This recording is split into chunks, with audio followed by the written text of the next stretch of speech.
Hello, everybody, and welcome back. We are back with the weekly astro forecast. I'm so used to Mercury, saying the old one. yeah, Mercury's still in retrograde. We've got some fumbling to get out of our system. Yeah, some words to trip over. And this week we are looking at the 13th of August to the 20th of August, going from Wednesday to Wednesday, because that's Mercury Day to Mercury Day, the god of astrology and the lord of Wednesdays. All hail thrice great Hermes. So we're looking at week 3, and after all the drama and intensity of last week, we can breathe. So just take a moment to breathe in, breathe out, and just let your shoulders go.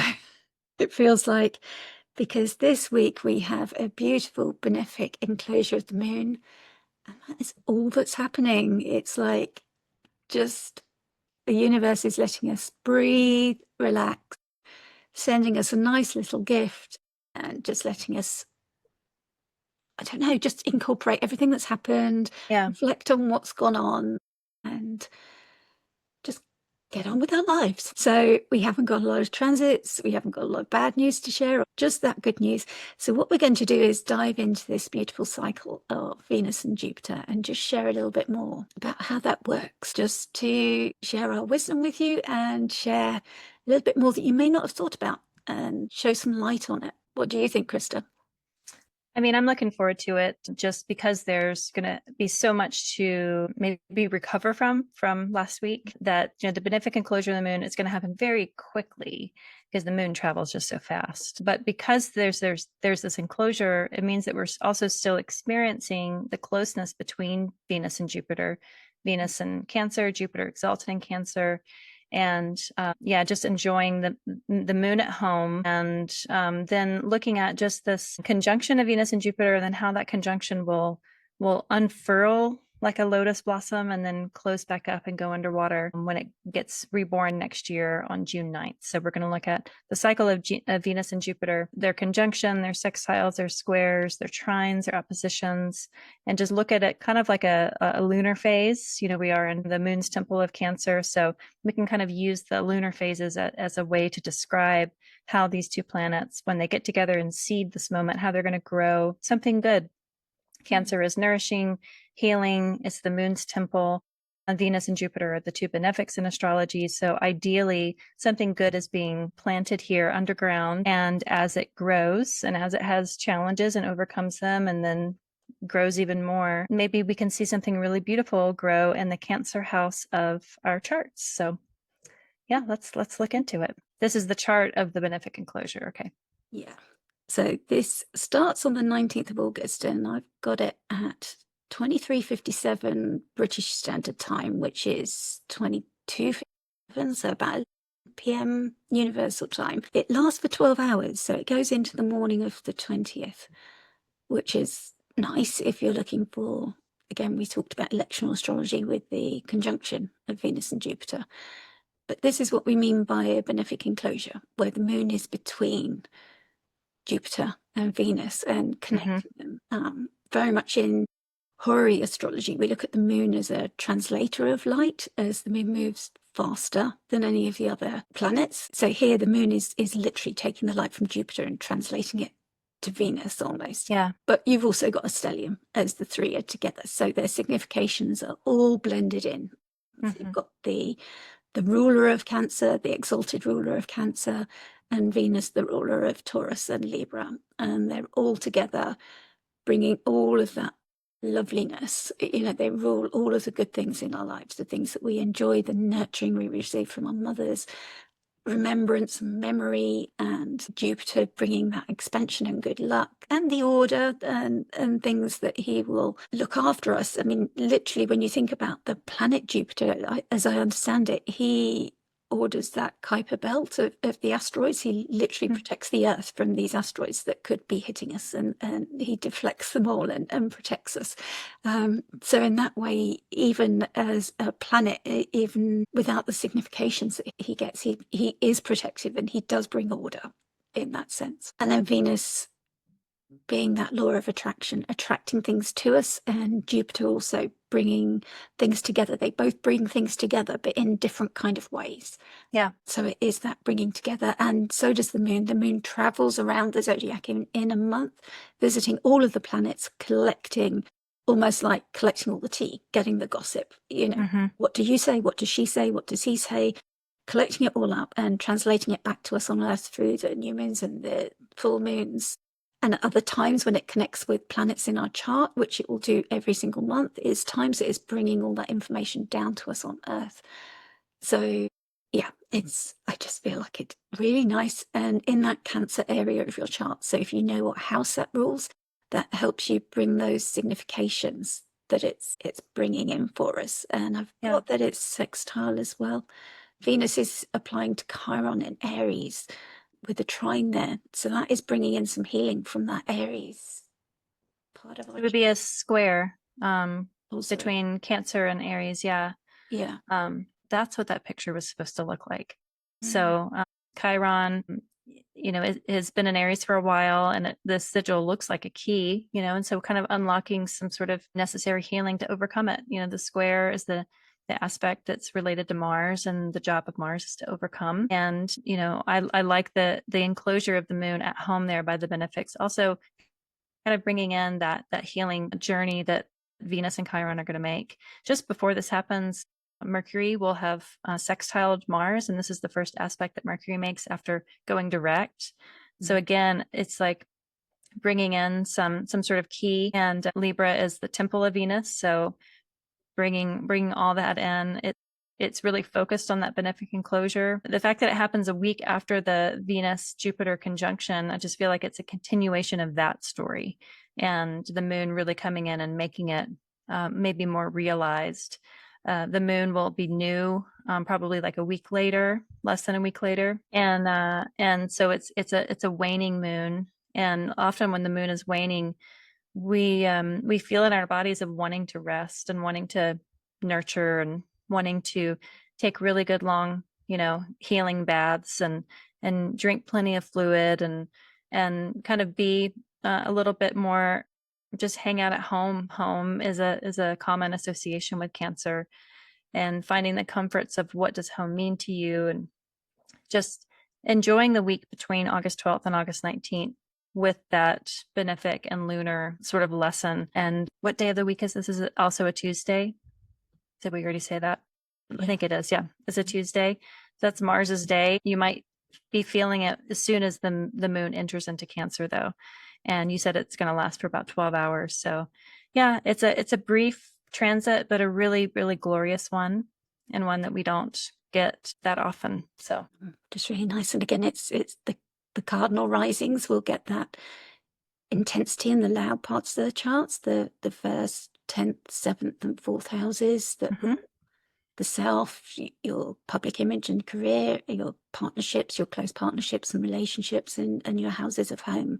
So Cancer, Libra, Capricorn, and Aries, if that's your rising sign. But yeah, it's if any of these signs are your Lord of the Year or your chart ruler or your solar return ruler as well, it's quite a few people I think are likely to benefit from those 2 weeks with the conjunction and then this benefic enclosure following the week after. So yeah, it's definitely worth making some nice plans around these days. So let's look at the next chart, because that refers back to the Venus-Jupiter conjunction. It's on August 12th of 2025, and that's the conjunction here.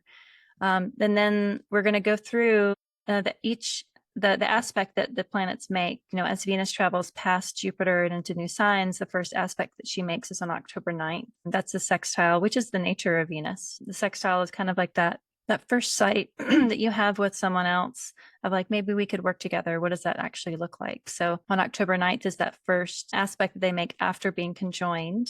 And sextiles are notoriously subtle. They're hard to catch in the moment. But if you're given an opportunity around that date that relates back to what happens on August 12th or the intentions that you set on August 12th, you can kind of think of the August 12th as that new moon, that dark moon, that seeding moment between the two. And then that crescent moon shape of energy is kind of what that October 8th reveals between the planets of Jupiter and Venus. So we're not necessarily talking about the moon's phase during these days, but just using the lunation phases as an example to visualize what these planets are going to be doing throughout the next 10 months. What are your thoughts on just Venus Jupiter sextile in general?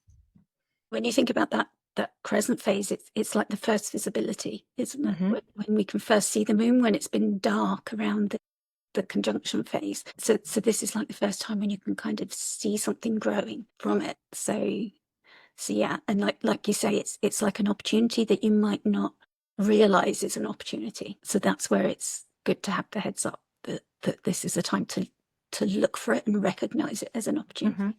Because of that subtlety. So again, knowing the dates, knowing that that's the aspect, particularly if it impacts on your chart, to be aware, or if the 12th of August impacted on your chart, because that's where that was, then this whole cycle is likely to affect you, that what you planted then will grow in this cycle.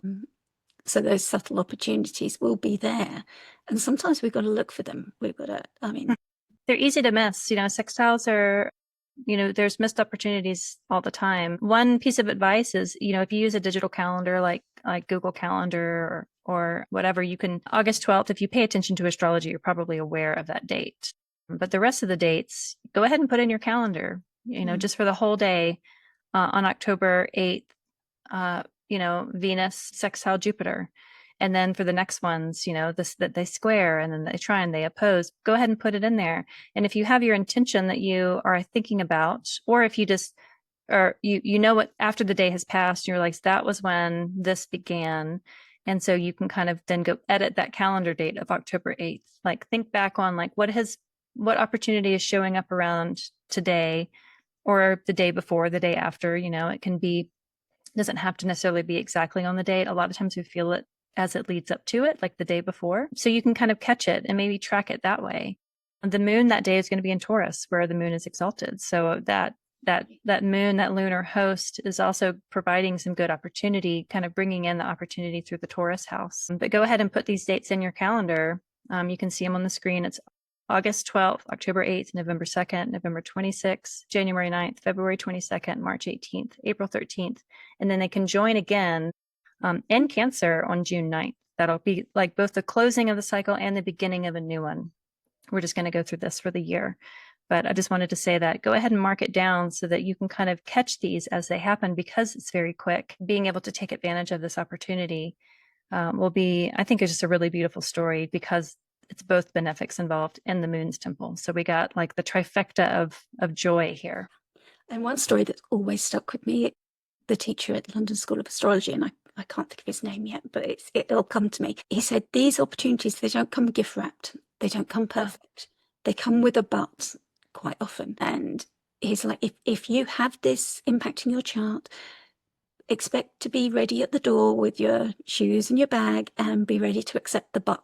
Yeah. He was reading for a lady whose dream was always to work on cruise ships. And she got the offer, the perfect job, and there was a but. It wasn't the right year, and she was like, "Oh no, I'll wait till next year." And he was saying, "But your Lord of the Year this year is Jupiter, and this is what's affecting your chart. This is your time." And she was like, "No, it isn't my time because of X, Y, Z." And he was like, "There's always going to be an X, Y, Z. That's your but. The divine timing is now. This is the perfect offer for you. This is your dream job.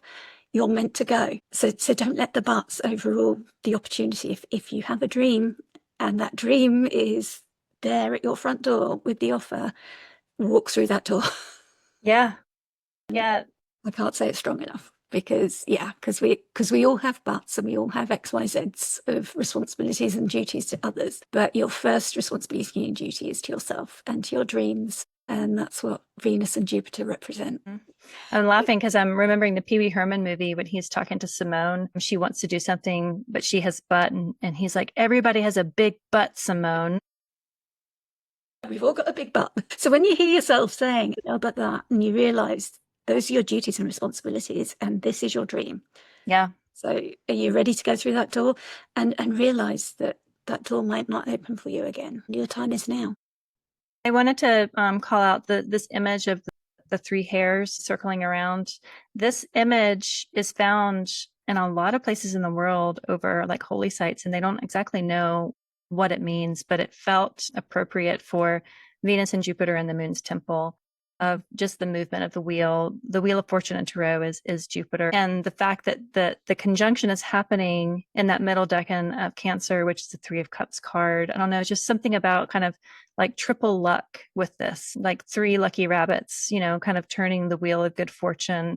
As long as you can participate, it's not just like sitting around waiting for the perfect cruise ship opportunity to get you at the exact right time. In a negotiation or relationship, you have to be willing to sacrifice some things to get that greater thing. And so take advantage of it. Be risky, be bold, be adventurous so that you at some point want to go back and sit on your own couch because it's an adventure, but you're still making that effort to make some change, some good change. Cancer is a cardinal sign. It is a part of that edge on the wheel that really does turn the light. It's not one that's lazy. Cancer gets this idea of like wanting to be away and home and slow, but Cancer is cardinal water. It is a change making water. And I just feel like we're given this opportunity. We're going to all have our big butts to not do things, but your butt should be, but I'm going to do it anyway. Maybe that's what everyone's big butt should be. Yeah. Have your list of butts, and at the top, but I'm doing it. This is my dream. Yeah. And let that come first, because leaving comfort zones is hard, but we're going to do it. But we're going to do it. So when they square, this is like the first hard aspect that they make. It's going to be November 2nd. The moon's going to be in Aries. So it's going to be squaring that original conjunction. Venus will be at home at 25 degrees Libra. Jupiter will be at 25 degrees Cancer. Jupiter is going to be going retrograde pretty soon, a couple of days after this first square. So I'm imagining this first square, this first difficult moment, challenging Jupiter, even though Jupiter is going to be in a superior position, of challenging Jupiter enough to then retrograde back and then maybe reflect back on what that first intention on August 12th was. But it's going to be something that is to be overcome. It's like, okay, this was my intention. This was the opportunity that came all along in October. But now I'm really coming up against this first difficulty. This is that first quarter moon phase of this cycle. So what do you think about this moment? Yeah, it might be a chance to sort out some of those butts. It's like they say, it's like a call to action. There's something that needs adjusting. It doesn't mean that the dream isn't happening. You're still on course, but you start seeing what some of the things you need to change are. Yeah. And those become apparent, and it's just time to adjust it. In the moon cycle, we often use the analogy of a plant growing, and sometimes you start seeing how the plants are growing, or what plants from seeds haven't grown, and maybe you need to thin them out. Maybe they need staking, maybe they need feeding. It's just that something needs to be, some action needs to be taken, and that starts to become visible, or something needs to shift and change slightly. Sometimes in cardinal signs, something's initiated, but it doesn't end up as the original exactly, and it shifts and changes into something slightly different because you're reviewing and reflecting and adjusting as you go. And especially with Jupiter retrograde, that's bringing in that opportunity to, like, okay, reflect on what exactly you need to change here. And with Venus in a different sign, that's your opportunity. Yeah. When you were speaking about just the plant analogy, I was thinking of like when you have a baby and you put them in, they're in like a bassinet at first, but then they keep growing. If you feed them, they keep growing, and then you have to move them into a bigger bed. And that's kind of the image that came to me, is giving it a bigger container, even if it's like growing out of the original idea, letting that original idea continue to turn and shift and change. But sometimes it's just bigger than maybe you thought it was going to be. Jupiter inflates, the moon inflates, so giving it more space, and maybe it's outgrowing the original idea on that November 2nd date, with the moon and Aries kind of opposing it. The moon is opposite by whole sign, not quite directly opposing Venus or not quite directly squaring Jupiter at this moment, but will the next day. So by default, it's pretty much in opposition to it. So a good challenge, I see this as like a good problem to have. If you stick with this idea of what you planted on August 12th, this is the first problem to have, but you get to have that problem because you started the idea to begin with. And then from there, just 2 weeks later, the day before Thanksgiving in the US, we're going to have the first trine. So Venus will be at 24 degrees Scorpio, where it's not at home, and it will be trining 24 degrees retrograde Jupiter. So Venus in Scorpio is, it's at home in the opposing sign of Taurus, so it's not at home in Scorpio. Venus in Scorpio just loves very deeply and almost obsessively to a fault, almost like wanting to have no one else. It's kind of like the Smeagol from Lord of the Rings, like having my precious and not wanting anyone else to touch it, holding it very, very tightly. But trining that retrograde Cancer, to me, this is like really doubling down on the commitment you made in August 12th of like, I really care about this. And so learning how to not hold too tightly, but love lightly, this idea that you began, and letting it flow. Venus and Jupiter in a water sign. The trine aspect is the nature of Jupiter, really helping that love flow through it. So the moon is going to be in Aquarius. It's going to be at 15 degrees Aquarius. So a little further away, kind of where the full moon is going to be last week. But again, hosting that trine between Jupiter and Venus. And the moon will be able to see Venus, but won't be able to see Jupiter. But this is the first retrograde stage of Jupiter in Cancer for the year. So maybe going back and doing a little reflection on what's going to help it flow better, looking back at what has worked, what hasn't worked.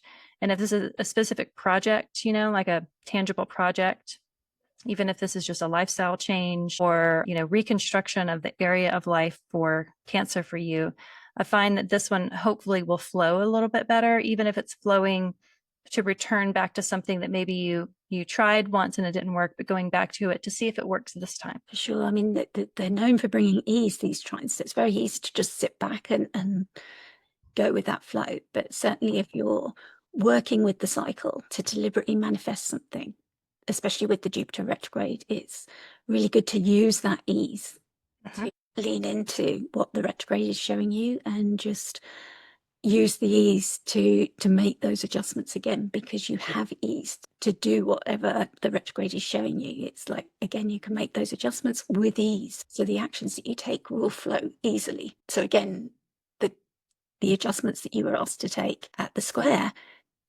you can see them working with ease, and you can still look at those reflections that you're being shown, and those will come easily to you as well. You can consciously bring them in rather than just sitting back and letting them flow over you.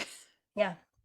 And if you look at the time difference too, between August 12th and October 8th, that's almost 2 months, of this dark time. And then October 8th to November 2nd, it's basically a month. But then from the square, from that first difficulty to the trine, the flow, it's only 2 weeks, So to me, that says like, it will be difficult, but if you stay diligent to work through it, then you'll have ease a lot quicker. We do have a little bit more distance from that ease than to that opposition or that full moon moment of it. But this transition between the square and the trine, I feel like will be, again, if you commit to it and you really double down and see why you care deeply about this original idea, that the flow will last a lot longer as it flows into something to show for it, having that full illumination of the project or the idea or the change that you're instigating when we have that opposition with Venus and Capricorn. And let me just pull that chart up so I can look at it here. It's going to be January 9th at 1, 2, 3, 4 p.m. my time. So right around noon, Venus will be at 20 degrees Capricorn. Jupiter is at 20 degrees retrograde Cancer, and the moon is in Libra. So we have that full moon illumination of working through that issue on November 2nd, allowing that flow and really riding that flow for a good long while from November 22nd into that full moon phase of this synodic cycle between the two benefics on January 9th. Yeah, that's nice. And again, you get that clarity, don't you? There's the opposition, which can be tense. That's the nature of Saturn. But as we said earlier on this week, Saturn helps you build something lasting, solid foundations, solid boundaries. It isn't always pleasant when you're doing it. You might not necessarily enjoy the process, but quite often the results of what you produce are something you can be proud of. So the opposition isn't always comfortable. But when you get there and you're getting this clarity and this illumination of Jupiter showing you, and again, because Jupiter's retrograde, Jupiter, that reflective process that you're doing with Jupiter in Cancer, going back over the degrees that it's traveled through in Cancer, showing you what's going on for this cycle and maybe what needs to change and what's working for you and maybe what isn't working, and exactly how it's growing and what it's growing into, what's possible and what isn't possible. It's like these difficulties, but that gives you a chance to build something that's really going to work for you, work really well for you. Yeah. And that's like the Saturnian nature, isn't it? When we think of that mountain goat that will overcome any obstacle, any sort of boulder in its way, it's going to get up that mountain regardless. When you think of that mountain goat, it really doesn't let anything get in its way and stop it getting to its goal. And this is the moment where you are going to get to that goal. Another thing about that day, though, too, is that we have the sun at 19 degrees, very close to that Venus. And also we have Mars at 19 degrees. Within 3 minutes of the sun, Mars is exalted in Capricorn. And so having Venus, the sun, and Mars all there together in Capricorn, yes, like oppositional and defiant, but that exalted Mars with the sun in Saturn simple and then Venus there, really like holding, maybe having that difficult, but a very empowering meeting with the sun and Mars to argue the case for why it should continue and like, look at all the work that I've done up to this point and being truly empowered by it. We'll have Saturn and Neptune back in Pisces at that point. So they're not getting the square from Saturn and Neptune in Aries. And the moon in Libra, they're at 9 degrees. So it's away from a direct square. So we're not looking at a T-square situation here. It really is like being able to argue your case of what work you have to show for it on January 9th. And to me, it's like a reason to celebrate. If you've stuck with this project for these, you should have a lot to show for it, even if it's just you being diligent about tracking your own transits, like seeing how this plays out in your life, looking at the charts for all of these days and seeing where it might hit you in your own nativity, but particularly in the Cancer house, and see what you're building and feel like you will have something to reflect on. If we think of it as that full moon, the moon reflecting the sun's light, if the light of this project is being shown on this opposition day, look and see all of the work that you've done. And even maybe on August 12th, write a letter to your future self on January 9th and say, by January 9th, this is what I would like to see. And then read back that letter on January 9th and see what your hopes and intentions were back in August and see what you've already accomplished at that point. Write a letter and seal it and say, don't open until January 9th, because you'll forget what you wrote by that time. So then from that, we're going to have a little over a month before it trines. This one I like a lot. So we're going to have Venus at 15 degrees Pisces. Venus exalts in Pisces. Jupiter is still retrograde. It's at 15 degrees Cancer. 15 degrees is the exaltation degree for Jupiter, which I think is great. The moon is at 12 degrees Taurus. And again, having that exalted moon, exalted Jupiter, exalted Venus in this trine, like talk about flowing. I think that after the opposition on January 9th, that flow of 222 of February 22nd, having that beautiful, beautiful, beautiful flow, this might be more, you might be feeling more celebratory of what the work you've done between January 9th and February 22nd, really reflecting fundamentally what you wanted to create on August 12th. Like at this point, I'm getting excited for everybody that participates in this, because I feel like if you've stuck with it this whole time, that's the thing, like Cardinal can start things, but sticking to it is a different story. If you want to see something done, you have to do the work yourself a lot of times. Like this is a chance, an opportunity, a thrice great opportunity to really get this done. And I feel like we might see more of our efforts in a positive, beneficial way on February 22nd. So what are your thoughts on this? Yeah, and I totally agree. It just feels that bit easier. Again, when you think of the moon, it's like it's a slight waning, isn't it? The light begins to diminish a little bit. So there's a little bit of letting go of something. But again, you've seen what isn't working for you. So you've let that go. So it's like you're just feeling that little bit lighter. It's like you've maybe let go of those things that you were struggling with, that boulder that you were trying to pass by, but you kind of gave up on it. It's like, okay, I'm really going to focus my efforts here because that wasn't working for me. So you've got really clear on what is and isn't working for you. So you're just that little bit lighter. And now you're like, yeah, I can go for this now. I'm enjoying it. I'm enjoying the ride. That's just how it feels. And like you say, just knowing where those planets are and the exaltations of them, that's what an exalted planet is. It's like having everything good just coming to you without having to work too hard for it. It's just enjoying that. Everything that you've worked for during that difficult uphill climb. It's like, now I can see how this is working for me. I can enjoy what I've set up, and I've released those hard bits that weren't working. So now I can just see the good bits working, the bits I enjoy. I'm doing, like when you set up a project and there's the stuff that you really enjoy doing, and then there's the work that you didn't enjoy. It's like you've found an easier way to do that, or to set it up to automate or something. And it's like, I don't have to worry about that bit anymore. I hate it. It's gone. So you release that with that full moon, and now you're just, I'm doing the bit that I love. And only that which I love. Yeah. Yeah. Because then we hit the next square, that closing square. This is like last quarter phase of the lunar cycle, if we use that analogy. And at this point, Jupiter has gone direct. Jupiter's at 15, that exaltation degree in the sign. It's in the bounds and the decan of Mercury. Mercury is conjoined the North Node at this moment. Venus is at 15 degrees Aries in that square. But the moon is very close. It's within a few hours of becoming new in Pisces. So Pisces is ruled by Jupiter. There's a trine by whole sign between the Pisces and the Cancer house. We have Mars also in the mix. Mars is going to be in Pisces at 12 degrees. But I like the new moon aspect, kind of hosting that Jupiter there. It's squaring Venus. So if Venus is in Aries, Aries is ruled by Mars and the Sun. And Mars and the Sun are in Pisces, the neighboring sign. So there's not a lot of sight. There's a little bit of contra antitia between Venus and Mars here, but not quite. So if we think of Venus not really having sight of its rulers currently, so then we look at Jupiter. Jupiter can see the moon by trine. So while it is a square aspect, Jupiter is a bit empowered here, just having that supportive effort of having its domicile ruler be there in trine. And this is kind of this last push, like what else do I have to overcome to really see the flow again so that I can close up this part of the chapter.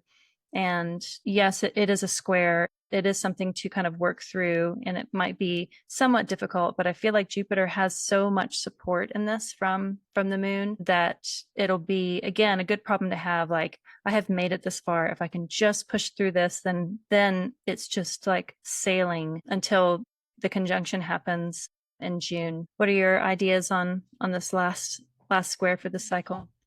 Yeah, it's kind of like when you think about the seasons, and again, when you think about the plant analogy, it's like the plant is starting to conserve energy now. It's flowered at the full moon, and now it's in that, okay, I've got to prepare for winter. So it's losing leaves. The flowers have died, but you want the plant to regenerate. So it's like, what do I need in order to regenerate? And that's what's on your mind. Am I going to sustain this project beyond this cycle? Or is this project just for this cycle? So what can you do to make it longer lasting? And that's kind of what's on your mind at this time. What do you need to release in order to make it longer lasting? Sometimes a project is just for one cycle, but sometimes are you going to make it your life's work, or are you just going to make it for a couple of years and then it changes into something else? Sometimes a cardinal sign that initiates, that's what it's going to be. It's just going to be for one cycle, or it's going to start as something, but it's going to change into something else. And those are the kind of decisions that you're being asked to make around this time, and the kind of changes that are coming in as you prepare for like that harvest wintry kind of season. If it was the wheel of the year, it's like that going within, and that harvest time. Are you prepared for that wintry time, like trees losing their leaves, and they take all the energy inwards, but that enables its survival going forward, and then it comes out anew in the spring. And so does your project. You're making those decisions. Is it surviving? Are you releasing? Are you changing it into something new? How is this going to work for you? Are you wrapping it up? You might be, in order to start something new at the next conjunction. It might be how are you wrapping it up, and how are you going to leave it? Or are you going to grow it to another level? And those are all possibilities that are coming in. And I think those are decisions that you're facing. Just making a choice, I think, is, even if you just look at that last square, is I'm at this point and I have to choose. Like, am I going to continue this on, or am I going to use what I've learned through this, this time to reinvent that in a completely different product or project or process or creation? Am I going to use this skeleton that I've created as scaffold for something completely new? But I have to choose. Am I going to see this one through, or am I going to now take this last kind of waning phase to reinvent it and recycle it? I like the image of letting the leaves drop so that you can conserve that sugar, that energy internal, like to internalize it, to integrate it within, so that you can have more resources, even if it's the resource of experience, on the next conjunction to then reinvent it. Because on April 13th, we have this closing sextile, this opportunity, this connection of Venus and Jupiter. Venus is going to be at home at 16 degrees, 47 minutes Taurus, and Jupiter is forward at 16 degrees, 47 minutes Cancer. At the very moment that this happens, the moon is at 29 degrees, 41 minutes Aquarius. 35 minutes after the exact conjunction, it's going to move into Pisces. And I like that. I like the moon being in Pisces with Venus and Taurus and Jupiter in Cancer. So at the exact moment of the perfected sextile, the moon is in Aquarius, but very quickly, within a half hour, it moves into Pisces. The other things that are going on, Mars and Neptune are going to be conjoined in Aries. And what I've seen with when those two get together is theft, thievery. And so the only word of caution I have for this moment, just in this season in general, is be protective and careful of having these ideas or this project stolen from you, because Mars Neptune can be a little opportunistic. And so as you are kind of closing this project up, and kind of there's superstition of, when you get your hair cut, don't let the hair just be laying on the floor. You gather your hair up and throw it away yourself, or you take it with you. Just the superstition of retaining your own magic, retaining your own ideas and your own processes, having that Neptune Mars there. It can, there are other significations when those two planets get together, but at this moment, kind of seeing how close they are, it just reminds me of, don't give away things unnecessarily. Give them to people that are deserving, not to someone that just wants to steal your own magic or your own wisdom from you. But as this closing sextile, it is kind of this final crescent as it wanes to become new again. They're going to conjoin on June 9th, but on April 13th, there's still some visibility. And so this is this moment of closing this chapter, looking at what you've done since August 12th, 2025. This is now April 13th, 2026. And with a really beautiful at-home Venus and exalted Jupiter, with the moon in Aquarius Pisces, kind of hosting this final visibility before it becomes new. So it is an ending of sorts. It is a culmination or a closing up, but hopefully of something that's been a very fruitful and bountiful and life-changing year. Because, when you change something like this, especially with Jupiter exalted only once every 12 years, you get that chance. 12 years ago, I gave birth to my son. He has Jupiter and Cancer in his chart. And so the last 12 years have been a whole lifetime. And what's the next 12 years going to be? Just that chapter of being a young child and then turning 12 years old, he will be a different person the next time Jupiter comes into Cancer. And so will we all. We will all be very different people 12 years from now. So what goodness do you want to create? And this last sextile is like seeing that last visibility of this specific project. And then how are you going to close it up? How are you going to sweep up your own hair off the barbershop floor so you can kind of not just let it go to waste and be stolen from you, but then retain that and compost it into kind of a new idea that you can then plant again on June 9th. There'll be a whole different cycle that follows it. So yeah, what are your thoughts for the crescent before we close up on June 9th? Yeah, like you say, it is that in the same way that the opposite is the first visibility, this is the last, as you say, and it is that time for like a death and a rebirth symbolically. In order to have that rebirth of the new, to bring that in, you've got to have that easing away and an ending of sorts. So whatever decisions that you made at this square, it's like you're taking action on them. It's still a sextile, so there's still opportunities. And as you've said, the astrology for all of these aspects is just like really lovely. I appreciate you talking us through the cycle like this, because just knowing how these connections are being made, it's just really interesting to hear. Actually, like that Mars-Neptune aspect as well coming up then. Like that seems significant for a death and an ending. Yeah. In preparation for a rebirth. But that doesn't necessarily mean that whatever you created is ending. Like you say with your son, it's not an ending, it's a change. And when we've all got to shed skins and rebirth something new in us, and that is the wheel of life. Yeah. We go through these cycles and we all grow and evolve. To do that, we've got to shed some aspects of our personality to bring the new in. And quite often it's a very subtle process that we're not always aware of. But with astrology, that gives us insight into how these cycles do operate. And when we see the dates and the timings, we can sometimes say, oh gosh, yes, you know, I know where I was 12 years ago and I can see that cycle coming in. And it's really one of the greatest gifts of astrology, I think, is when these dates really chime with us and we can track them and see them really playing out. Yeah, indeed. With the Jupiter in Cancer people, it's going to be really significant. Well, on June 9th, 2026, they're going to meet up again at 25 degrees, 46 minutes. But then the remainder of that cycle starting then, and then this one ending at that point, will continue on because when they sextile after that, Jupiter will have moved out of Cancer into Leo.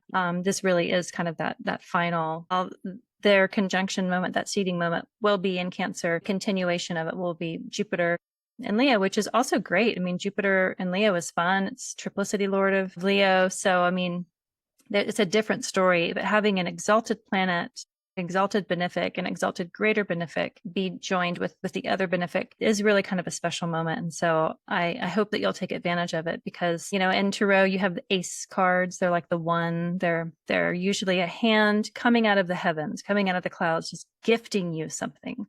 And that's how this feels. It's like there is a gift. And while there is plenty of other crazy astrology going on, difficulty in the world, I mean, we're aware of that. The astrology speaks to it too. There is also these really beautiful bubbles and pockets of greatness that we can engage with and activate, but we have to engage with it in order to activate it. It's not just going to befall us. And if we can take that opportunity out of the hand that's being gifted from heavens, then I think, we own it a little bit more. We own it when it's difficult. We own it when it's successful. And it teaches you how to engage with astrology and looking at it within your own chart. I would encourage you to look at all of these. What are there? 9? Yeah, 9 different, from conjunction to conjunction, there's 9 aspects. Look at the charts of every single one of these dates, put it in your calendars so that it pops up so that you can be aware and you can track it. And if there's a chart that specifically speaks to your nativity, I mean, these are going to run the gamut between, 15 to 25 roughly. And so there might be some charts that hit more specifically. And if Sonia, one of them hits one of your angles, like very directly. And so it's good to kind of look at that in your own chart to see maybe how you could expect to experience it, not just in your Cancer house, but in the other houses that Venus is going to be transiting. So I'm looking forward to it. I think it's going to be fun. I hope that if you do this, that you let us know as it's happening. I think that it might be fun to revisit this maybe in November, January, and March when we hit the squares, like revisit it and see what has been happening for us, how to continue to track it, even if you didn't start it in August, if you start it in January, to be like, okay, I'm going to look back and do retroactive planning and see kind of what's already been happening so that I can take charge of this because it's getting out of control. I just think that it's a fun collective project to do. And yeah, Sonia got this from AstroSeek, all the dates. Yeah, so it's quite easy if you want to look back and see if the last cycle impacted your chart, if this one isn't. They met in Taurus for the conjunction in 2024, and you can see how it went from conjunction, sextile, square, trine, opposition, trine, square, sextile, to the conjunction that we're in now. So you can go back and it's really easy then. They've got a little button to pull up the chart for each. So this is in Astro Tools, and you can just enter in planet Venus, planet Jupiter, and the dates that you want to look at. So I just entered in from May 2024 to look at 2026 to take us up to the June conjunction. And then I see that because of the retrograde, we've got Venus in Libra, but she'll retrograde there, and Jupiter in Leo. And we'll get 3 of those sextiles. So that opportunity phase, Wow, that yeah. opportunity will come 3 times in 2026. So it's a good way to track, to go back if you think that there's a cycle that did hit your chart and you want to look backwards, or if you want to look forwards, you can get any sort of date range thanks to the lovely Peter from AstroSeek, who is Venus in Cancer twin of Kristen. So it's great that he offers us these tools that just a couple of clicks and you've got all of this like really wonderful information just at your fingertips, and one more click and you've got the chart. So it's very easy, makes it very easy to track it, very easy to see all these Jupiter in Cancer and where Venus will be exactly through. And then you've got all the dates as well, so you can add them to your diary. But do take a screenshot of this beautiful slide here with the dates, and she'll tell you what type of aspect we're looking at as well. But good luck. Let us know how you do and what you find as well. If you're looking backwards or you're looking forwards, do let us know. Yeah. Because it's great work. And this is like one of the beauties of astrology is that it brings us this tool that helps us bring insight and clarity to our lives and helps us to co-create with the universe. You know, it's like this is what it's offering us, and are we going to run with it and ease ourselves into the flow of it, but also work with it as well. So thank you so much, Krista, for suggesting looking at that. It's Sure. really good. And hopefully next week, unfortunately, Mandy couldn't be with us for the last 2 weeks, but we'll be back next week looking at the 20th of August to the 27th of August. So we'll see you then, hopefully. If you've enjoyed this, please do remember to like, subscribe, comment, let us know how the Jupiter-Venus cycle has been going for you, and enjoy that benefic conjunction as well. Yes. Enclosure. Thank you, Krista. Bye. Thanks, Sonia. Bye.